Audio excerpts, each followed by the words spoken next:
Hi guys, I am Amay and welcome to Talk Theory. Today in our very first video, we are going to talk about a vehicle that changed the face of commuting in India. From 2000, there have been some tremendous changes in every field, from Sachin to Virat, from tube TV to flat screen TV, from bell bottom jeans to skin tight jeans, from keypad phones to full touch screen phones. One such big change was from two-stroke gear motors to four-stroke non-geared vehicles. Throughout these changes, one thing remained constant and never failed to amaze the people was the Honda Activa. In May 2000, Honda came with the Activa, a 109cc gearless moped. The Activa turned out to be an instant hit and gained popularity, creating its new segment in the automobile industry. Well, the main reason being that it was the vehicle India needed since a long time, affordable to an average middle class family, the efficiency it provided, and moreover it could be used by any of the family members. It's been 20 years that Activa is still in the market and ruling the moped segment, giving a tough competition to its competitors. In 2020, the Honda came up with the latest generation of the Activa known as the Activa 6G, which is also BS6 compliant.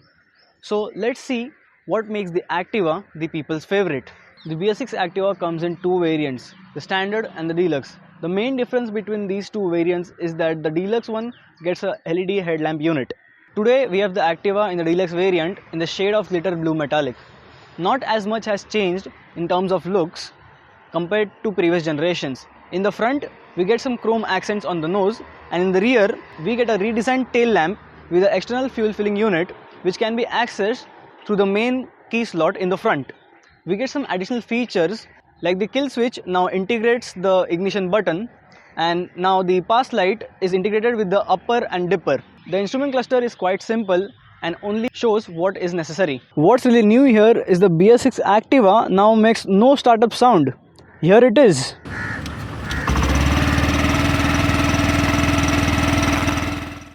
The engine here is the same 109cc single cylinder engine mated to a V-matic automatic transmission.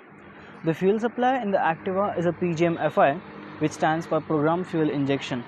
The Activa produces 7.6 bhp at 8000 rpms, which is 0.4 horses less than the last generation of the Activa. While being in the race of BS6 compliant, most vehicles are gaining weight, while Activa has shed a full 2 kgs, which makes it 107 kilos on the curb weight. Even though Honda has increased the overall length of the Activa 6G and increased the wheelbase to 1260 mm, the company has managed to pull down some figures in terms of width and the seat height to make it look more slick and slim.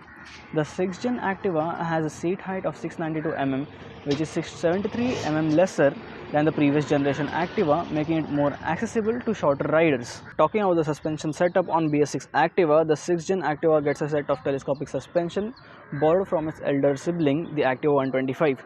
On the rear, the Activa 6G now gets a 3-step adjustable hydraulic spring-loaded suspension.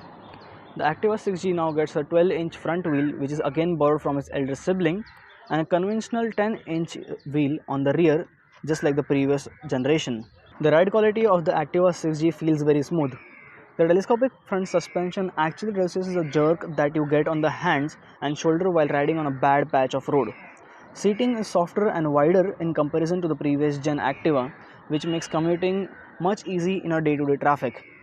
The throttle response that we get here is very crisp and feels very responsive, all thanks to the Honda's PGM-FI. The engine also feels smooth and runs smoothly even on the higher revs.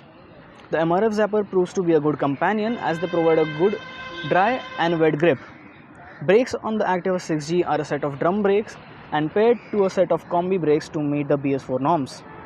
Ample amount of bite is present on the brakes at the front and rear as well. Time for some reality checks.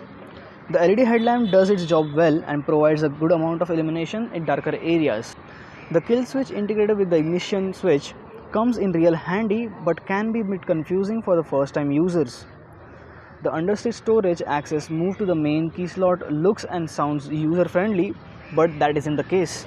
You actually have to use both the hands to access the underseat storage, one to push the button and one to open the seat. The side stand is no longer a part of standard fitment and is to be purchased as an added accessory. The Activa starts at 66,000 ex showroom for the standard variant and 67,500 ex showroom for the deluxe variant.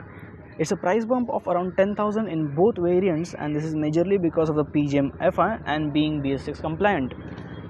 Overall, the Activa 6G, like its previous generations, again proved to be a very user-friendly vehicle which fits in the budget of a middle-class family. In spite of very minimal modern-day styling, the simple looks makes the Activa stand apart. Budget-friendly, best-in-class for mileage, and an affordable after-sales is what has made the Activa the king of the segment that it created, and yes, it does the same in the 6th generation as well. Hey guys, this is Talk Theory, and this is our very first video. So if you like it, please give it a thumbs up and please do subscribe our channel. Hi guys, this is Talk Theory, and this is our very first video. So if you like it, please give it a thumbs up and please do subscribe to my channel.